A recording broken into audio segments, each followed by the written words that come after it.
For such small organs, our kidneys perform some disproportionately large functions in our bodies. Unfortunately, the rate of kidney disease in the U.S. is higher than you might think, requiring treatments ranging from medications to dialysis and, in severe cases, kidney transplant. On today's show, we'll learn about our kidneys from a couple of leading researchers in kidney disease. The kidneys are responsible for many functions that are important for our well-being. A regular checkup, such as a yearly visit to a physician, will help prolong the health of the kidneys. And later, we'll hear from a man in our community who needed a kidney transplant. I'm going to get my kidney transplant, and then I'm going to be okay, and I got to maintain a good lifestyle to honor the person that gave up their kidney. And the woman who donated a kidney to him. Would I do it again? Yeah, I would. I keep thinking, since my kidneys are so fabulous, this one's just going to grow back, and then I can keep donating it. It's a look at kidney function, health, disease, and treatment through transplant inside this edition of CTSI Discovery Radio.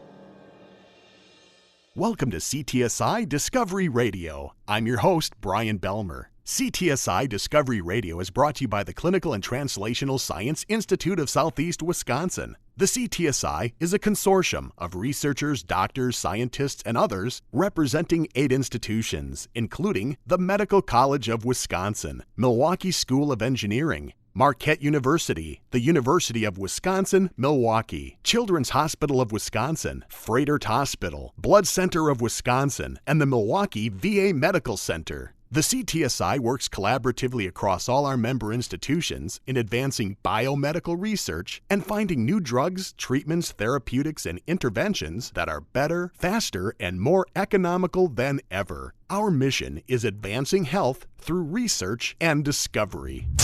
National Kidney Month is observed each March to focus on kidney health and to promote awareness, prevention, and treatment of kidney disease. April is National Donate Life Month, focusing on encouraging Americans to register as organ donors and to celebrate those who have given the gift of life through organ donation. Today, we combine these two causes on our show. Right now, let's learn more about our kidneys from a couple of experts. Dr. Bruce Julian is Professor Emeritus in the Division of Nephrology at the University of Alabama, Birmingham, who's conducted extensive research in the kidney disease known as IgA nephropathy. Dr. Jan Novak is Professor, Department of Microbiology at UAB, whose research focuses on chronic inflammatory diseases, including IgA nephropathy. Our conversation begins with the basics. What exactly are our kidneys? Dr. Bruce Julian. The kidneys are 2 bean-shaped organs in the abdomen that are each about the size of a fist that produce urine. Kidneys are composed of very small structures called nephrons. Each nephron has a structure called a glomerulus that filters the blood and a tubule that reclaims most of the water and salts that are filtered from the blood. The word nephron is the basis for some of the terms used to indicate kidney disease, like nephritis, which refers to inflammation, or nephropathy that refers to damage of the nephron. And what's the function of healthy or normal kidneys? Kidneys generally perform 3 major functions. The first is maintenance of body composition to regulate the volume of fluid in the body and concentrations of salt and water and the acidity in the body while preventing loss of proteins from the blood. A second function is to excrete waste products from metabolism and many other foreign substances called the process of cleaning the blood. And the third function is a synthesis of hormones and enzymes that are important for other organs to function. In talking about kidney disease, it's important to consider that it's really a spectrum of conditions. Some conditions arise in the kidney and damage is relatively limited to the kidneys, and this can take various forms and it has different consequences. Other diseases that affect multiple organs like diabetes mellitus or systemic lupus, the kidneys are caught in the entire process that involves damage to multiple organs. What are some common symptoms or signs of someone suffering from kidney disease? Things like swelling of the legs with fluid, sometimes frequent urination or foaming of the urine, headaches, particularly if they have high blood pressure due to kidney disease, and in late stages a loss of appetite. And some of the common signs of kidney disease, high blood pressure, particularly in Caucasians before the age of 40. Some folks are diagnosed with blood or protein in the urine. Some children will develop visible blood in the urine, sometimes with colds or sore throats or febrile febrile illnesses. Are there significant risk factors for kidney disease? Well, one of the major risk factors would be a family history of kidney disease. Then if the person has developed diabetes or hypertension, those processes can damage the kidney and cause problems later on. What about the morbidity or occurrence rate of kidney disease in the U.S.? Dr. Jan Novak. The overall prevalence of chronic kidney disease is about 14%, which is a really high number. Chronic kidney disease may develop over many years and ultimately leads to end-stage kidney disease, at which you need to replace the kidney function either by dialysis or by transplantation. He adds that treatment comes at a staggering cost. Medicare spending for patients with chronic kidney disease ages 65 and over in 2013 exceeded $50 billion. That's 50, and it represented 20% of all Medicare spending in this age group. So it translates into really staggering spending. And the mortality or death rate from kidney disease is higher than you might think. Each year, kidney disease kills more people than breast or prostate cancer. And in 2013, NIDDK put the number at 47,000 Americans died from kidney disease. So considering efforts about breast cancer and relatively less popularization for kidney diseases and efforts to cure them, there is really a big gap. And Dr. Julian adds that the prevalence of kidney disease varies among racial or ethnic groups. Some kidney diseases are more common in African Americans, specifically diseases known as focal segmental glomerulosclerosis, HIV-associated kidney diseases induced by poorly controlled blood pressure, and kidney disease arising as a consequence of systemic lupus. Whereas others are more common in Native Americans or Asians, and specifically that would be for IgA nephropathy. Later in today's show, we'll hear from someone who suffered from IgA nephropathy, also known as Berger's disease. We asked Dr. Julian to tell us about this specific kidney disease. It was first described in 1968 by Jean Berger, a French physician, who examined kidney tissue of patients with blood in the urine, and the hallmark of the disease is the prominent presence of an antibody called IgA or IgA1 because it's limited to the subclass that is stuck in the filters of the kidney known as the glomeruli and cause damage and scarring. And that scarring can negatively affect kidney function. When the scarring happens, you can then develop a leak from the blood side of the filter to the urine side of the filter, and that causes sometimes blood and red blood cells and protein to leak into the urine. The damage may also result in decreased ability to excrete salt and water, and excessive amounts of salt and water in the body can lead to swelling in the legs and high blood pressure. And damaged kidneys do not produce the customary amounts of various hormones. For example, if you decrease kidney function and you have decreased erythropoietin production, the marrow makes less red blood cells, and that leads to anemia, and low blood or anemia can cause problems with lack of energy or lack of endurance. A lot of what's known today about IgA nephropathy is based on discoveries made at the University of Alabama, Birmingham, where Dr. Julian and Dr. Novak conduct clinical research. We defined IgA nephropathy as an autoimmune disease. And it appears that IgA1 has types of glycans called O-glycans, and on some of them there is a specific sugar called galactose that is missing. This so-called galactose deficiency makes this type of IgA1 immunogenic.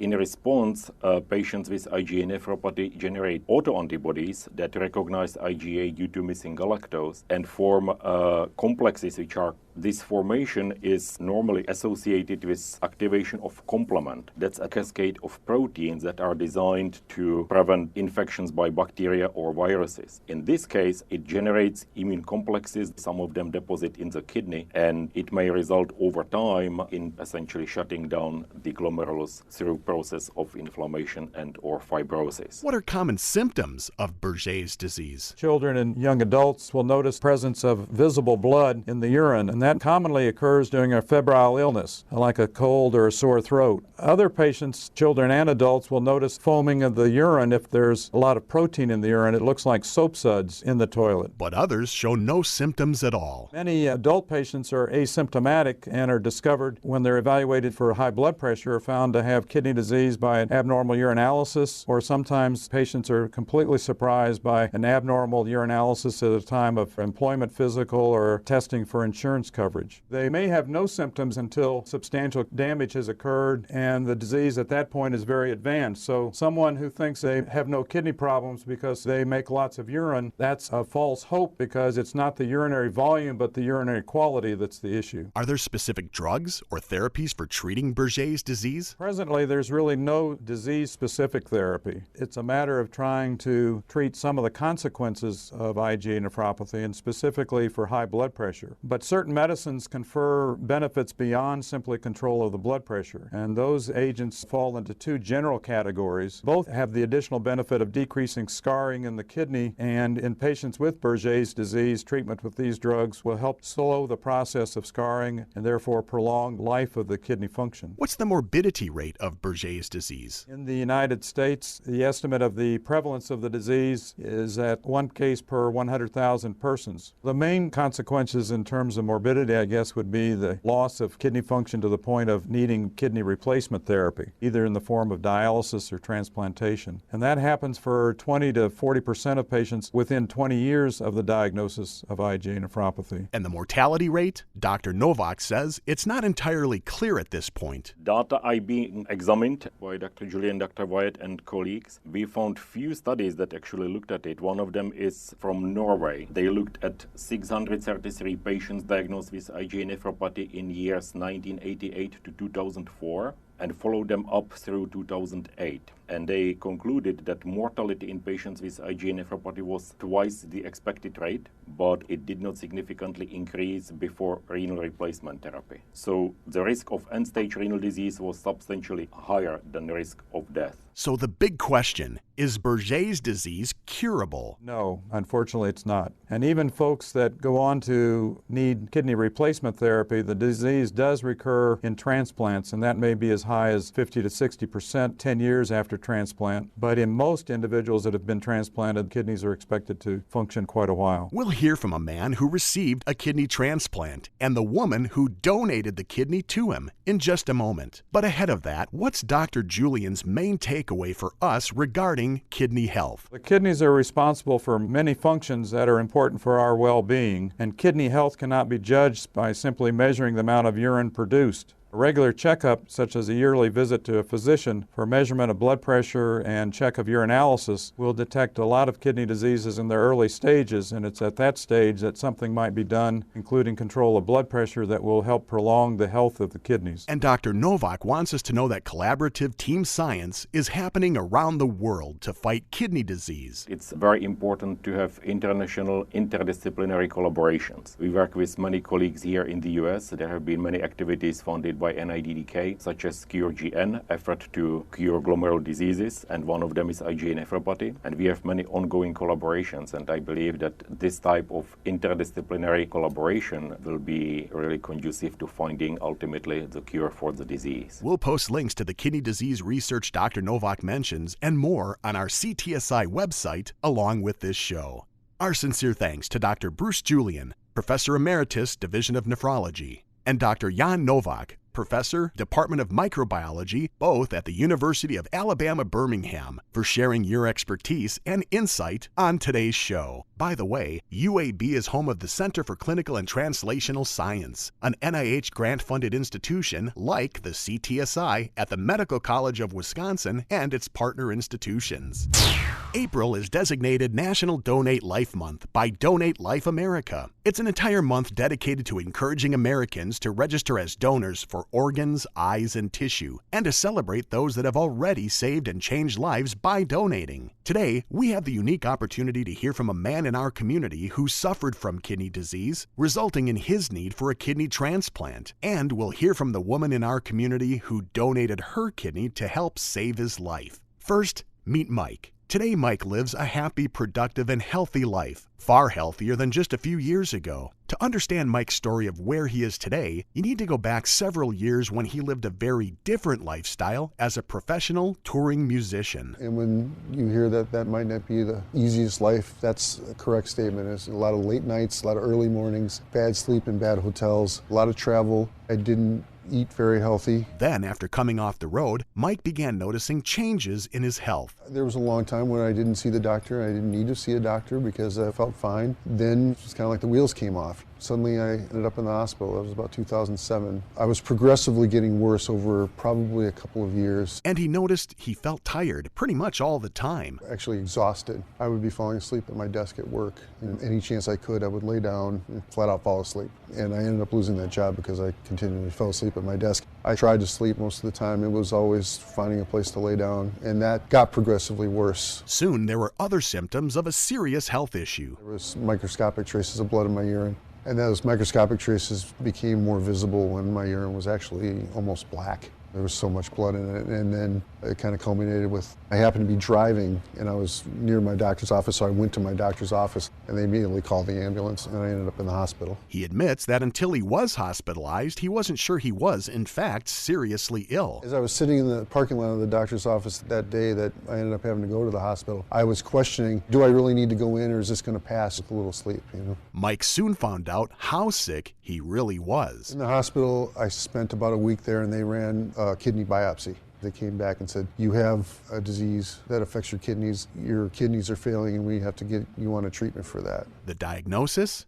It's the same kidney disease you heard about earlier in the show. IgA nephropathy, also known as Berger's disease. They call it an orphan disease. Treatment was to start on a treatment of steroids and then 2 medications. A prognosis brought an answer, but not necessarily peace of mind. My condition did worsen. I think it was always assumed that my kidneys were going to fail, but they wanted to try a treatment to see if we can prolong the time for failure. Failure obviously means going on dialysis and then eventually getting on a transplant list. And explained to me very thoroughly that dialysis and a kidney transplant is a treatment, not a cure. Having the kidney disease, just because you get a transplant doesn't mean that it won't come back. So we want to try to have it go into remission before we get to the point where we're talking major surgery. Mike says early treatment helped to slow his kidney failure a bit, but not nearly enough. I got a little bit of function back, not enough to make a significant difference. So the prognosis was eventually your kidneys are going to go into complete failure. When your kidneys fail, I mean, for a little organ, it does a big job and you don't have full function, you know. Despite his illness, he put on a brave face. My wife and I both tried our best to stay positive about what we were going through and try to be a good example for people to see how you function and what your attitude is like when you have a disease. And there were rough days when I was really sick and I could tell my kidneys were in failure. And then the inevitable happened. Mike's kidneys failed. There's only so much you can do when you're fighting something that's inevitable. I could feel myself getting worse. And I ended up going into the hospital 2 months after I got married.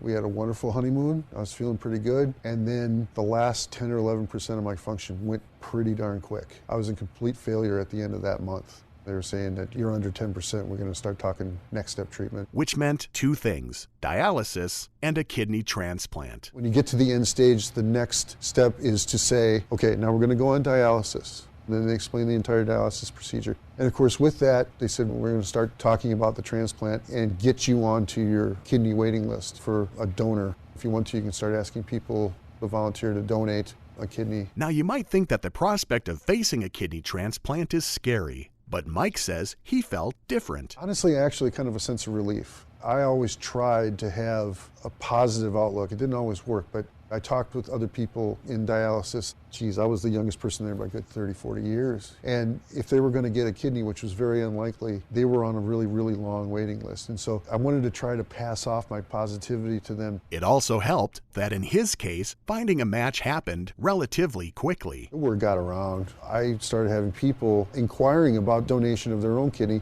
and I actually had 5 people fill out the paperwork and start the process, filtering down to 1 person who was actually a match for me. Did Mike approach his transplant surgery with more concern or confidence? I had confidence, and the people at Freighter really got this thing down. All right, and they're the best at what they do because they have a great system in place and they have great doctors in place and they have a great learning facility where they're involved in your treatment. But I also have the attitude that I have 2 choices here. I can feel sorry for myself and say, why did this happen to me? And or I can turn this into something positive and I can try to be a good example for people who are going through hardships like this. Yes, my disease was tough. I had a tough time.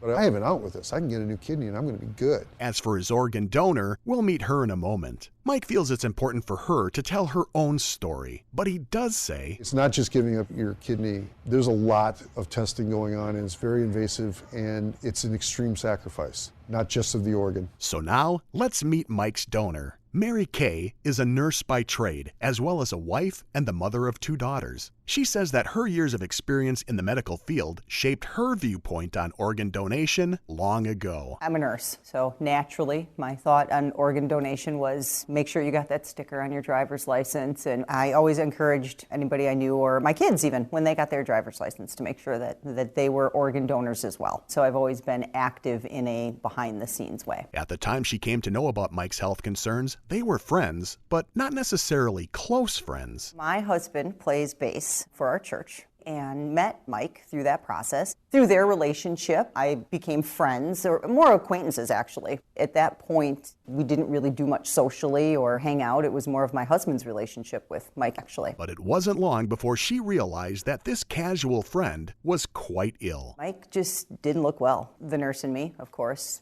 had to inquire. I said, hey, you don't look good. What's going on? And he said, yeah, having some trouble. I'm going to need to be on dialysis. We're talking about my situation because that always comes up, And she said, well, if you ever need a kidney, let me know. And I said, well, hey, I might take you up on that, And it turns out she was a perfect match. Never thought much about it until the day they sought me out again to see if it was a valid statement, if I was truly willing to consider being tested. How did that conversation go, being asked by someone to get tested for becoming their donor? It was a difficult conversation. It's not like asking somebody to pick you up from the airport. It didn't really matter to me at that point, the relationship, just that there was somebody that needed something that I could provide. So for Mary Kay, getting tested was an easy decision to make. Yeah, because the testing part's easy. I'm a nurse. I'm used to all of those things that you need to do. So the testing part was quite honestly the easiest part of the process. But make no mistake, while the decision to get tested was easy, the process itself is quite involved. It's extremely lengthy. There's a series of medical tests to evaluate the health of your kidneys, in addition to pretty in-depth psychological assessment, actually. The process itself takes about 6 months. Mike's first year of marriage was spent dealing with his illness. Then, as he and his wife were celebrating their first anniversary, they got a phone call. A day or two after our anniversary, we got the call that Mary Kay had been accepted as a match.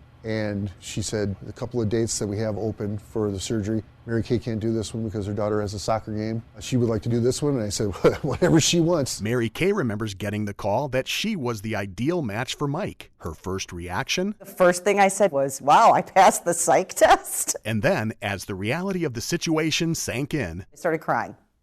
That even telling the story makes me want to cry. What was behind her emotion, then as now? It's just crazy to think about. I'm going back to that moment of being utterly joyful and completely terrified at the same time. So did she have any reservations about going ahead with donating her kidney? As much as I'd like to say no, the truth of the matter is absolutely. I kept justifying the benefits versus what the self-sacrifice was to me. What if my kids need a kidney? What if my husband needs a kidney? You can what if yourself into scrapping the whole idea. But Mary Kay says the benefits quickly outweighed any concerns. With all of the things running through my head, my response was still immediate, other than having the conversation with my family. Otherwise, it didn't take long to think about it all. She says it helps that her family and friends were all so supportive. It's pretty interesting that not one single friend or family member encouraged me not to. Everybody just kind of,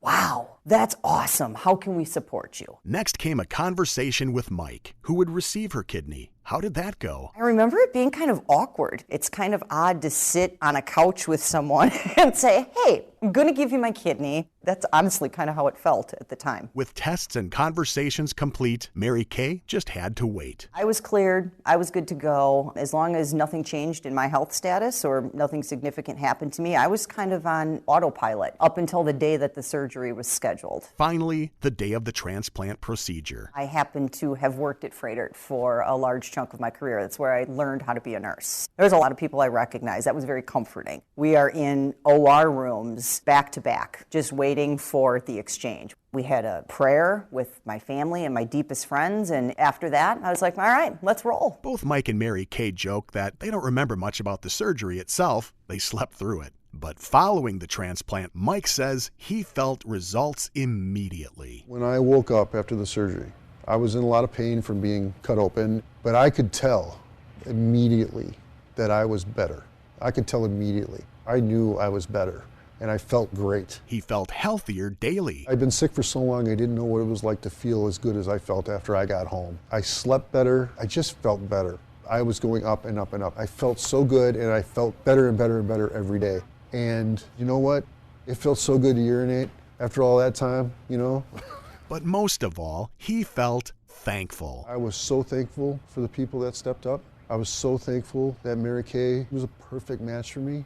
I was so happy that I had hope at the end of this whole thing that I was going to be okay again. I had bad days, I'm not going to lie to you. I ended up in the hospital a couple times. But I always had the hope that it wasn't going to be forever. If you have hope, that really takes care of a lot of that worry for you, man. What about Mary Kay's recovery as the kidney donor? Being a nurse, she knew what to expect for her recovery. Being an overachiever, Typical recovery is 4 to 5 days. I had a goal that it was going to be far shorter than that, and I was out of the hospital in a day and a half. as far as Mike's quality of life today with his new kidney, I have a good life. I really do. I have a wife that loves me, parents and a brother and in-laws that love me. I have a church family that loves me. My quality of life is awesome, and I try my best to make sure that Mary Kay knows too that I do not take that for granted. It's an incredible gift that I can never, ever thank her enough for, but I still thank her every day for it. I'm glad he's healthy. That's all that matters. That's thanks enough. and what's Mary Kay's life like now that she functions with one kidney instead of two? I felt it for a bit, but nothing that was unmanageable by any stretch of the imagination.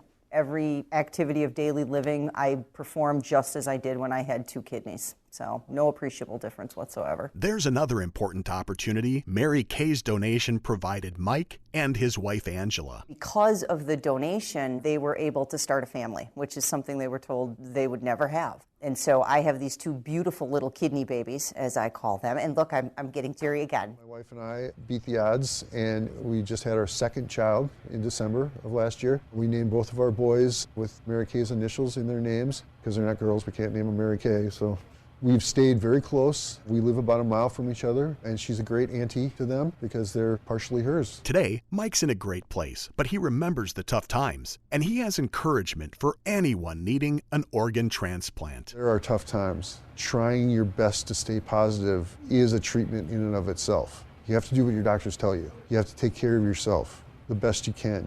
It's gonna suck sometimes, but you just gotta try to stay positive. And both have a message for anyone thinking about becoming a kidney donor. In short, everyone has 2. You can get by with 1. You can live a perfectly functional life with 1 kidney. You know, there's a reason we have 2, and there's a reason that they're shareable. They don't agree on everything when it comes to organ donation. You're a hero, man. You're a hero when you donate. I don't consider myself a hero. I mean, God did this. I'm just the vessel. That's how I look at it. But they definitely agree that organ donation is a blessing. There are people out there that need kidneys, and it improves that person's life, and it gives the donor a really good sense of purpose and sense of fulfillment for their own life. If there's one thing I could do the rest of my life, it would honestly be to travel around the world and promote organ donation. It saved Mike's life, literally, but it ultimately saved me more. I'm blessed for being able to do it, and it's pretty awesome. It is awesome. Really awesome. Thanks to Mike and Mary Kay for sharing your story. We'll be sure to post links for where listeners can learn more about organ donation on our CTSI website along with this show. And we'll hold on to that awesome feeling as we reach the end for this edition of CTSI Discovery Radio. Once again, our sincere thanks to today's guests, Dr. Bruce Julian and Dr. Jan Novak from the University of Alabama, Birmingham, and Mary Kay and Mike, our kidney donor and recipient. I hope you've discovered something by listening to today's show, and I'm doubly hopeful that you'll join us again next time. CTSI Discovery Radio airs the third Friday of every month, so make an appointment on your calendar to join us for each episode. On behalf of the Clinical and Translational Science Institute of Southeast Wisconsin and all our affiliate partners and members, I'm Brian Belmer, wishing you happy, healthy days ahead. For more information about research, events like our monthly science cafes, or to listen to this program online and on demand, please visit the Clinical and Translational Science Institute of Southeast Wisconsin website at ctsi.mcw.edu. While you're there, sign up as a community member. We need your help to advance clinical and translational team science and improve the health of our community and people worldwide. And remember, like us on Facebook and follow us on Twitter. CTSI Discovery Radio is written, produced, and hosted by Brian Belmer. Co-produced by Tom Crawford and Jeremy Kuzniar in collaboration with WMSE Radio. The CTSI in this program are under the direction of Dr. Reza Shakir.